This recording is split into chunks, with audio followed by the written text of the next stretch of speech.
आज प्रधानमंत्री नरेंद्र मोदी जी के नेतृत्व में अध्यक्षता में कैबिनेट की बैठक हुई और सही में ऐतिहासिक फैसले हुए।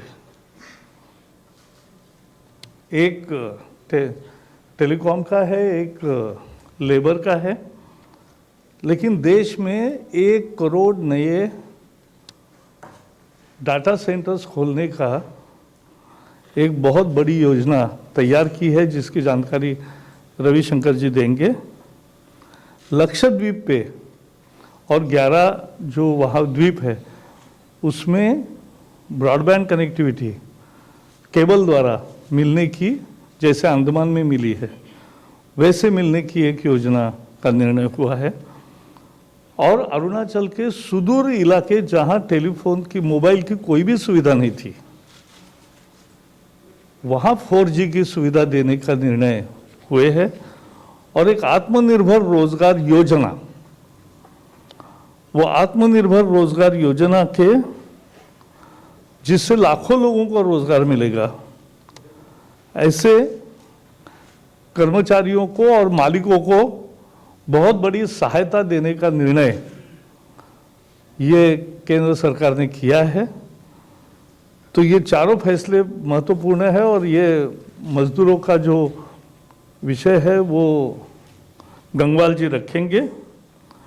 2 MOU भी हुए हैं सूरीनाम के साथ स्वास्थ्य के संबंध में और लग्जमबर्ग के साथ सेबी का एक व्यवस्था, वहाँ की वैसी संस्था जो है उनके बीच में एक समझौता हुआ है, तो उसका प्रेस रिलीज दे रहा हूँ।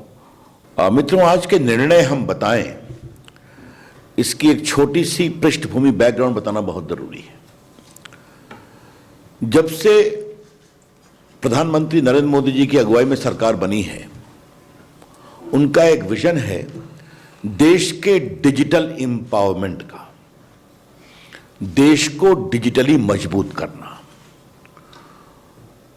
पहला कार्यक्रम डिजिटल इंडिया का था, आपने देखा होगा। आज आप देखें कि हमने लगभग 450 स्कीम में लोगों के बैंक अकाउंट में डिजिटली पैसा भेजना शुरू किया, DBT, डायरेक्ट बेनिफिट ट्रांसफर। अब तक 13 लाख करोड़ रुपए हम लोगों ने भेजे हैं, 1,70,000 करोड़ करीब बचाए जो फिक्टिशियस लोग ले लिया करते थे। ई स्कॉलरशिप है, ई वीसा है, बाकी कई किसान के सॉइल हेल्थ कार्ड हैं, ई हॉस्पिटल है। और सबसे कोरोना काल में जो हम लोगों ने काम किया, आपने देखा होगा कि हजारों करोड़ रुपया हमने किसानों को, महिलाओं के अकाउंट में पहुंचाया। और हमारे पोस्ट ऑफिस ने भी काफ़ी ई पेमेंट के माध्यम से सैकड़ों करोड़ रुपया ऐसी जगह पहुंचाया जहां कोई ना बैंक था ना कोई ATM था। तो डिजिटल इकोसिस्टम देश का हमने बढ़ाया। डिजिटल इंडिया, फिर भारत के 2.5 लाख ग्राम पंचायत में ऑप्टिकल फाइबर ले जाना। पिछले 15 अगस्त को प्रधानमंत्री जी ने घोषणा किया कि मैं अब देश के 6 लाख ग्राम पंचायतों में हम 1000 दिन के अंदर ऑप्टिकल फाइबर शुरू करेंगे। उसका श्री गणेश बिहार से हुआ, 45,000 गांव को हम जोड़ने वाले हैं, गांव तक ऑप्टिकल फाइबर। तो ये पूरा देश में हम डिजिटल बदलाव कर रहे हैं। और देखिए आप लोग, एक बात और समझिए, थोड़ा मैं इसको और बैकग्राउंड में दे दूं। आज पूरा हमारा digital India, direct benefit transfer Aadhaar के साथ, पूरा GSTN, पूरा digital payment, fintech industry, UPI, और हमारा जो स्वास्थ्य की योजना चलती है आयुष्मान भारत, ये सब डिजिटल बेस पे चलती है और सब भारत में इसको हमने डेवलप किया है। तो जिस तरह से हम देश के पूरे डिजिटल तंत्र को मजबूत कर रहे हैं जनता की सहूलियत के लिए, ये बताना बहुत जरूरी है। The prime minister has taken a personal initiative in ensuring digital empowerment of the country and digital empowerment of ordinary Indians. ये दोनों बात समझना बहुत जरूरी है। उसी क्रम में आज जो सबसे पहला महत्वपूर्ण निर्णय है वो है PM वाणी। ये पीएम वाणी क्या है? Prime minister wifi access network interface, प्रधानमंत्री wifi access network interface, PM वाणी। ये देश में वाईफाई क्रांति की दिशा में एक बहुत ही महत्वपूर्ण कदम है। It is an extraordinary historic step to unleash a massive WiFi revolution in the country. अब ये कैसे काम करेगा, ये आपको हम बताना चाहते हैं। सबसे पहले आप समझ गए कि ये पब्लिक वाईफाई सिस्टम काम करेगा, तो सबसे पहले हम एक पब्लिक डेटा ऑफिस खोलेंगे। ये पब्लिक डेटा ऑफिस के लिए ना कोई लाइसेंस है, ना कोई रजिस्ट्रेशन है, ना कोई फी है, जान लीजिए आप। No licence, no registration, no fee. ये कोई परचून की दुकान हो सकती है, ये कोई चाय की दुकान हो सकती है, ये कोई छोटा सा कोई पब्लिक ऑफिस हो सकता है, या कोई भी इस दिशा में, जैसे आपको मालूम है, हमने कभी चर्चा पूर्व में की है, हमारे लगभग 4.25 लाख कॉमन सर्विस सेंटर है जो गांव में, छोटे शहरों में डिजिटल सेवाएं देते हैं। वो ओवरनाइट इस पर आएंगे और कोई भी आ सकता है।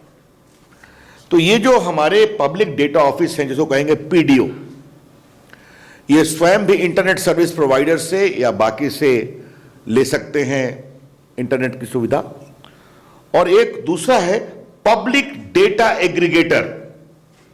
पब्लिक डेटा एग्रीगेटर, इनका काम क्या है? ये एग्रीगेट करेंगे और जो उनको ऑथराइजेशन है पीडीओ का, अकाउंटिंग है, इसकी ये चिंता करेंगे।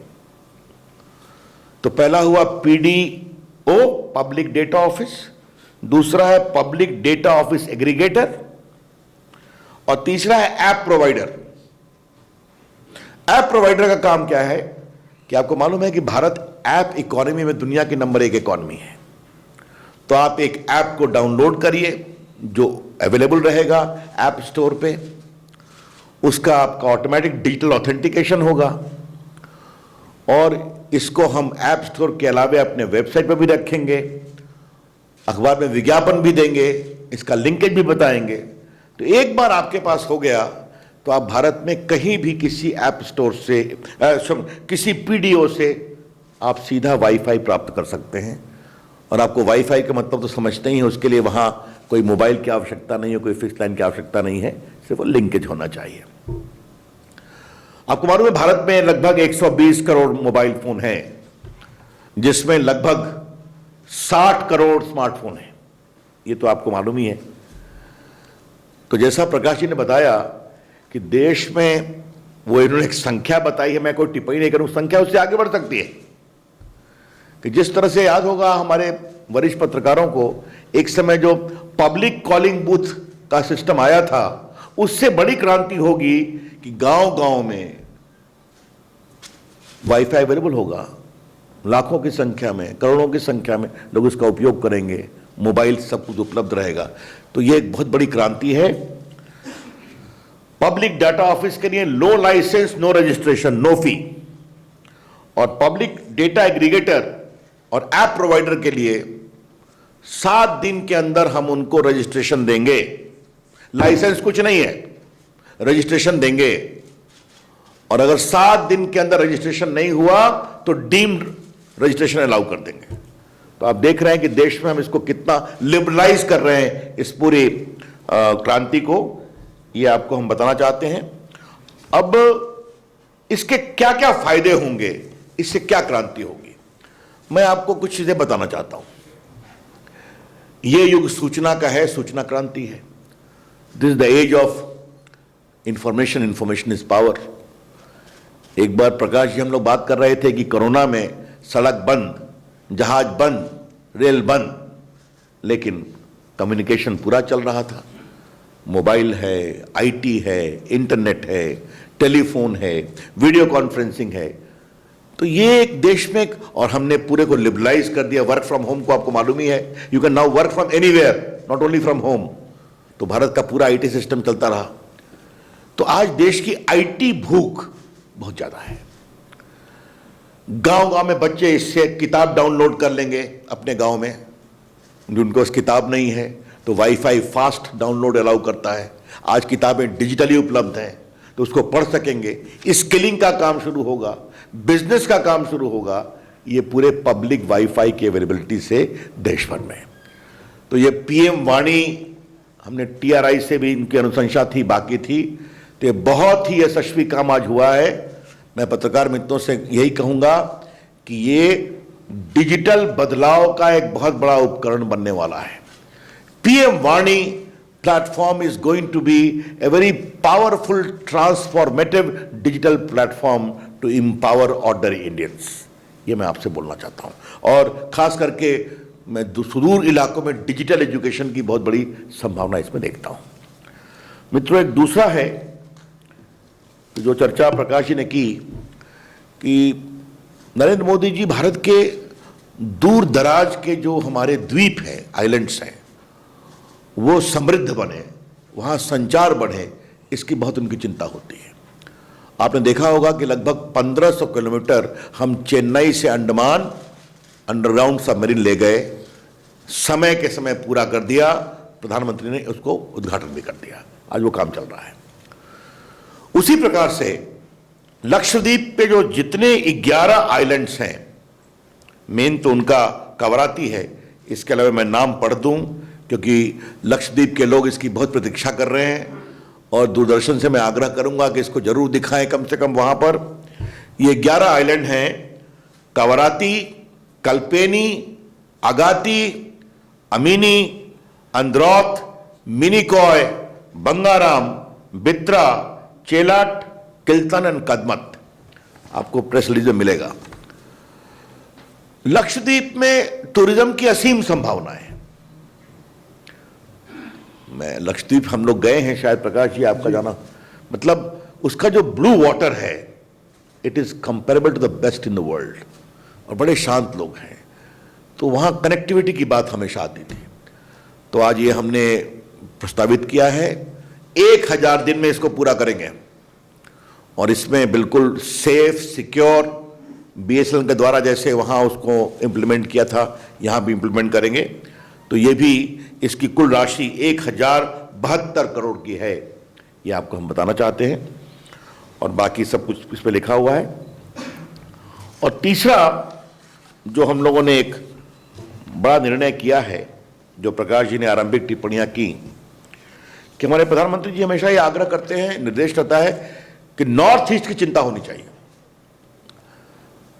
हम लोग अपने सारे विभाग में उसकी चिंता करते हैं, और वहां कनेक्टिविटी तो बहुत बड़ा विषय है।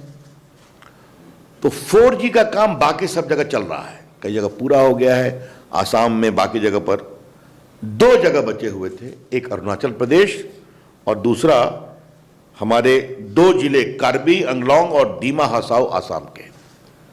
तो आज हम 4G कनेक्टिविटी के लिए आसाम के 2 गांव और पूरा अरुणाचल ये 4G हो, तो इसको हम बिल्कुल आज प्रधानमंत्री जी की अगुवाई में कैबिनेट में हम लोगों ने इसको अप्रूव कर दिया है, जिसके अंतर्गत लगभग 2374 गांव, जिसमें 1683 हैं अरुणाचल में और 691 हैं दोनों जिले आसाम के, और हम 1533 मोबाइल टावर स्थापित करेंगे 4G के। तो आप देख रहे हैं कि आज ये तीनों निर्णय, वाणी, पीएम वाणी, लक्षद्वीप में अंडरग्राउंड केबल कनेक्टिविटी के लिए, और तीसरा अरुणाचल और असम के 2 जिलों के लिए, तो देश की संचार क्रांति की दिशा में बहुत ही महत्वपूर्ण निर्णय है। तो ये मुझे आपको बताना था। धन्यवाद। गंगवार जी। धन्यवाद। हमारे साथ बैठे हमारे दोनों वरिष्ठ सहयोगी साथी मित्रों, आज जैसा भी बताया गया कि माननीय प्रधानमंत्री जी की अध्यक्षता में कैबिनेट ने एक आत्मनिर्भर भारत रोजगार योजना को मंजूरी दी है। मित्रों, हम जिस मंत्रालय में हैं, सामान्यतः लोग कहते हैं कि पूरे 1 साल में नौकरियों के अवसर कम हो रहे हैं, ख़त्म हो रहे हैं, पर हमने इस महामारी को कैसे पॉजिटिव बदला जाए, इसके हिसाब से काम किया है। कोविड-19 महामारी के परिप्रेक्ष्य में इस समय आत्मनिर्भर भारत योजना एक तरफ एक नए रोजगार सृजन की ओर आवश्यक प्रोत्साहन दे रही है, वहीं दूसरी तरफ हमने सीधे उद्योगों के रूप में उनको वित्तीय सहायता भी पहुंचाने का काम किया है। इसके अतिरिक्त इस योजना के माध्यम से ज़्यादा से ज़्यादा कर्मचारी सामाजिक सुरक्षा के दायरे में आ पाएँ। इस योजना के द्वारा हमने इनफॉर्मल से फॉर्मल इकोनॉमी भी जाने की दिशा में काम किया है। मैं एक आपके संज्ञान में लाना चाहूँगा, हमारी सरकार जब 2014 में आई तब हमारे देश में इस फॉर्मल इकोनॉमी के अंतर्गत, फॉर्मल रोजगार के अंतर्गत करीब करीब 6 करोड़ के आसपास कर्मचारी साथी काम करते थे। पर आज मुझको आपको बताते हुए अच्छा भी लग रहा है, इस सब के बाद भी इस समय आज इस फॉर्मल इकोनॉमी के अंतर्गत ऑर्गेनाइज्ड मजदूरों की संख्या 10 करोड़ के आसपास है। ये सीधा इस बात को प्रदर्शित करता है कि हमारी सरकार कैसे और किस रूप पे काम कर रही है। इस योजना के तहत हमने उन कर्मचारियों को चुना है जिनका मासिक वेतन 15,000 रुपये से कम है, और योजना के माध्यम से हम एक गरीब कल्याण के प्रति अपनी प्रतिबद्धता भी बताने का काम करते हैं। और ये योजना उन सब पर लागू होगी जो 1 अक्टूबर 2020 से 30 जून 2021 तक नौकरी पर रखे जाएंगे, क्योंकि मार्च के बाद से लेकर बताया जाता है बहुत सारे लोग निकाल दिए गए। वो जो निकाल दिए गए हैं वो भी अब अगर रखे जाएंगे तो उनको रखा जाएगा। और इसमें एक खास बात यह है, इनका 24% अंश यानी 12 नियोक्ता का और 12 श्रमिक का ये सारा का सारा EPF अंशदान देगी। और ये उन सब कर्मचारी में होगा जिस संस्थान में 1000 तक कर्मचारी कार्यरत हैं। 1000 तक के सारे कर्मचारियों का 24% अंश भारत सरकार 2 साल तक देने का काम करेगी। और जहाँ पर 1000 से ज़्यादा हैं वहाँ पर इस अंश में कुछ कमी हो जाएगी, केवल 12% अंश एम्प्लॉइज़ का दिया जाएगा। मित्रों, ये 2 वर्ष तक के लिए दिया जाएगा।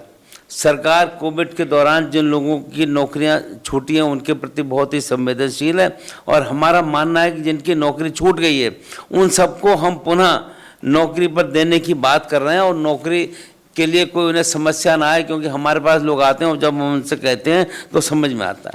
इसमें एक और भी हमने डायरेक्शन दिया है कि जिस संस्थान में 50 कर्मचारी तक हैं वहाँ कम से कम 2 अगर नए लोगों को नौकरी मिलती है तो उनको इस रूप में सहायता मिलेगी, और जहाँ पर 50 से अधिक हैं वहाँ कम से कम 5 साथियों को नौकरी देने का काम करना होगा। इस योजना के अंतर्गत हमने अंदाज़ा लगाया है करीब 22,810 करोड़ रुपए खर्च होगा। मित्रों, इस प्रकार आपकी जानकारी में है कि इससे पहले भी एक हमने स्कीम चालू की थी 2016 से 2019 के बीच में, रोजगार सृजन के लिए प्रोत्साहन स्कीम। वो उसको लाभ मिला और उसमें 12% अंश केंद्र सरकार द्वारा दिया जाता था। पर अब हम जो आज इस बार जो योजना दे रहे हैं वो 24 का 24% अंश केंद्र सरकार देने का काम करेगी। ये बात सही है कि उस योजना से करीब 1 करोड़ 21 लाख लाभार्थियों को लाभ मिला था, और इसमें भी अभी लोग पूछ रहे हैं लाखों लोगों को लाभ मिलेगा, और लोग इस संदर्भ में बात कर रहे हैं कि ये तो आपने हमको व्यक्तिगत मिलकर कहते हैं कि आपने जो हम चाहते थे उसके हिसाब से आपने कदम उठाया है। हमने कहा जो भी आपको नौकरी देगा उसका 24% हिस्सा भारत सरकार देने का काम करेगी। लोग इसको काफ़ी अप्रिशिएट कर रहे हैं, इसको पसंद कर रहे हैं, तो ज़्यादा से ज़्यादा लोग इसका लाभ उठाएं, ये हमारा मानना है। तो अब ऑर्गेनाइज सेक्टर में जैसा मैंने शुरू में कहा कि जब हमारी सरकार आई थी, आदरणीय प्रधानमंत्री जी ने देश को चलाने का काम किया था, तब 6 करोड़ के आसपास संगठित मजदूर थे, और आज ये संख्या 10 करोड़ से ज़्यादा है। तो इसका मतलब 4 करोड़ संगठित क्षेत्र में मजदूरों की संख्या बढ़ी है। हम इतना ही कह सकते हैं कि हमारी जवाबदेही मजदूरों के प्रति पूरी है, और गरीब मजदूर के प्रति और ज़्यादा है, उसके हिसाब से हम काम कर रहे हैं। और वास्तव में 15,000 से कम वेतन पाने वाले श्रमिकों को टेक होम सैलरी भी अब बढ़ेगी, और इकोनॉमी में भी डिमांड जनरेट होगी। मेरा मानना यह है कि वास्तव में इसका लोग उठा रहे हैं लाभ, और उसके हिसाब से हम काम कर रहे हैं। धन्यवाद। धन्यवाद सर।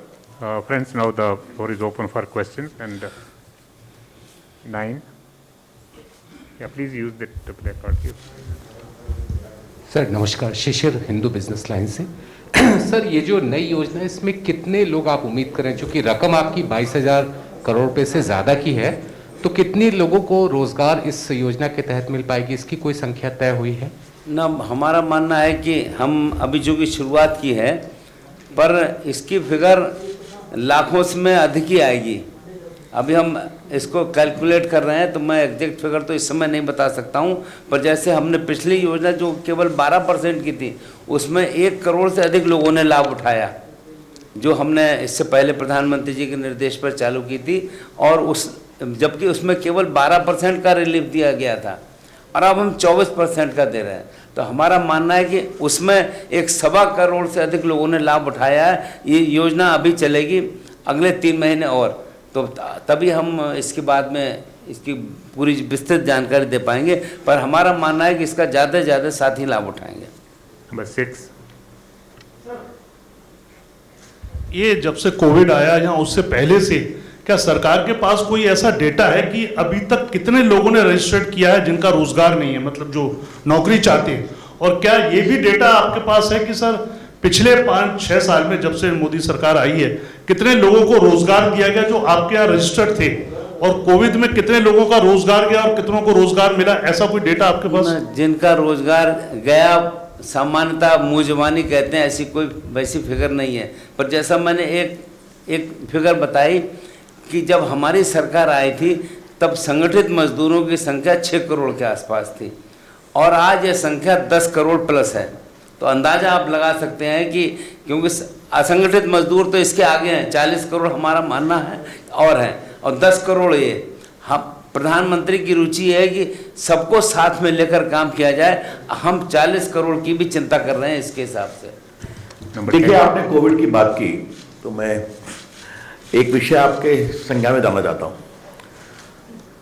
भारत की क्षमता और भारत से दुनिया की अपेक्षा, इसको समझना चाहिए, और हमारे प्रधानमंत्री के नेतृत्व में ग्लोबल कम्युनिटी की आस्था, expectations from India, resilience of our economy and trust in the leadership of the prime minister.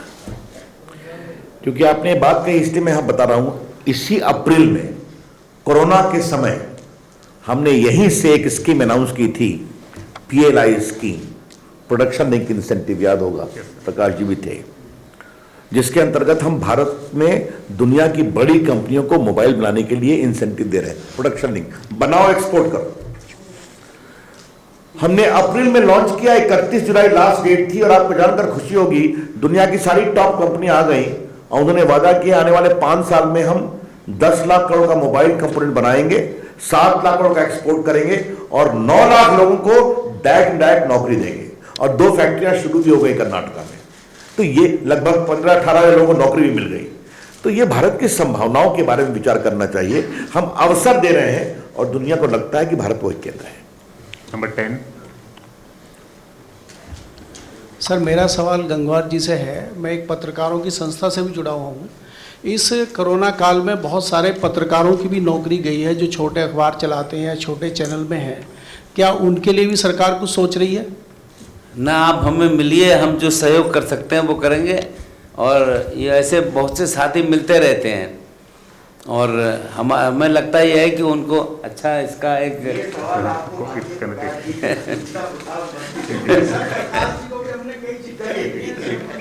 Mahesh, आप चिंता मत करिए, आइए। Number 20. ये मंत्री जी से हमारा सवाल है कि आपने जो केंद्रीय मंत्री से सवाल है हमारा कि जो वाईफाई सिस्टम बानी है, जो आप हर जगह पे इसको दे रहे हैं पूरे देश में, तो ये क्या जो वाईफाई है वो जो लोग यूज़ करेंगे डाटा, क्या फ्री में है या उसकी कॉस्टिंग भी लगेगी? जैसे आपको बता दूं, आपको जैसे आप चाय की दुकान के डेटा सेंटर पर गए वाईफाई, या परफ्यूम की दुकान पर माइक बंद, माइक, तो उसका जो एक रेट होगा वो तो फिक्स रहेगा। अब जैसे आप सिम कार्ड खरीदते हैं ना, 500 का सिम कार्ड लेंगे या 100 रुपये का लेंगे या 50 रुपये का लेंगे, उसी प्रकार से आप उसका उपयोग करेंगे। वो पूरा सिस्टम में, उसमें सरकार हस्तक्षेप नहीं करने वाली है। हम पूरा इसको कॉम्पिटिटिव बनाने वाले हैं देश भर में। तो हो सकता है कि ये बहुत विस्तृत फैल जाए, तो जैसे होता है थोक का माल लीजिएगा तो सस्ता पड़ेगा, खुदरा लीजिएगा तो महंगा पड़ेगा, इसको हम मार्केट के ऊपर छोड़ेंगे। वैसे कि देखिए, मार्केट के ऊपर छोड़ने से क्या फायदा होता है कि आज भारत का डेटा कॉस्ट वर्ल्ड का सबसे लोएस्ट है, इसको भी ध्यान रखिए। 42, सर रवि जी या प्रकाश जी, जो भी उचित, दोनों चाहें तो दोनों दे सकते हैं। सर ये सरकार डेटा भी सस्ता में उपलब्ध करा रही है, रोजगार भी कोविड काल में जिनकी गई है उनको दे रही है, रिफॉर्म्स भी बहुत कर रही है, और किसानों के लिए भी कई योजनाएं लागू की गई हैं। आज सवाल केवल दो है सवाल, आपको लग रहा है टू मच डेमोक्रेसी कारण से रिफॉर्म्स भारत वो थोड़ा सा परेशानी होती है, जैसा नीति आयोग का मानना है, और दूसरा आज जो सरकार ने प्रस्ताव दिया है किसानों को, उनकी लगभग सभी जो मांगे थी वो मान ली, सरकार उसमें लचीला रुख अपनाया। आपको लगता है ये आंदोलन और जो सीज है दिल्ली, ये खत्म हो जाएगा? दो अलग अलग इशू। मैं इसका उत्तर, आपको मालूम है नियम कि यहाँ कैबिनेट के डिसीजन बताए जाते हैं, लेकिन आपका उत्तर भी देता हूँ। जब एक अंतिम दौर की एक तरह से अगर बातचीत हो रही है या कोई निगोशिएशन हो रहा है या कुछ हो रहा है, तो ये वर्क इन प्रोग्रेस माना जाता है, और वर्क इन प्रोग्रेस की रनिंग कमेंट्री नहीं होती है, और इसलिए इसमें आज इतना ही बता सकते हैं कि that is work in progress. Last question 38। एक बात मैं क्लैरिफाई कर दूं, जिसने आपने लोकतंत्र पर जो बात किया है टिप्पणी को लेकर के, उनके द्वारा क्लैरिफाई कर दिया गया था। भारत को अपने लोकतंत्र पर बहुत गर्व है, और हमें इस बात का और भी गर्व है कि देश के लोग भारत के प्रधानमंत्री को स्नेह करते हैं, उन पर विश्वास करते हैं, और ये बार बार इसका प्रकटीकरण हो रहा है, जो आज प्रकाश जी ने दिन में पूरे प्रेस से बताया है कि राजस्थान में भी हम लोग जीत गए हैं गांव में। तो लोकतंत्र के माध्यम से हम काम करेंगे, और जनता का विश्वास भी है। Last question 38। My question also related to the response that you gave. I think a focus of the cabinet. That's also, I'm coming to the cabinet angle. So has the cabinet taking view of the flash which is doing the round in the that that the government has agreed to amend the farm laws. Now whether if you have agreed, has the cabinet taking a view on it, and if so, are you going to bring an ordinance or you going to bring it in the parliament through a law? Okay. आप कहाँ से देखकर ये पूछ रहे हैं? ये ऐसे इस पर विश्वास मत करो। मैंने जो कहा कि सरकार ने 6 बार चर्चा की है, और सरकार संवेदनशील है, बहुत जिम्मेवारी से, और किसानों की समस्या के हल होने के दिशा में क्या किया जा सकता है ये सरकार ने देखा है, और इसलिए ये वर्क इन प्रोग्रेस है, hopefully in the last stage. तो let us wait some more. Thank you very much, sir. Thank you, friends.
Download Tarang online radio app from Google Play Store.